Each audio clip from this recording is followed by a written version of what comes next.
दूर कैल बलमुह, दूर कैल बलमु नैनवा से, दूर कैल बलमु।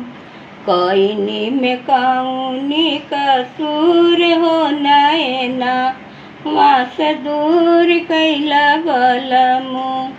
दूर कैल बलमु हो, दूर कैल बलमु नैनवा से, दूर कैल बलमु।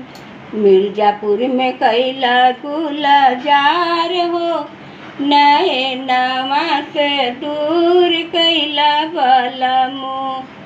कईनी में कौनी कसूर हो नैना, वहाँ से दूर कैल बलमु। दूर कैल बलमु हो,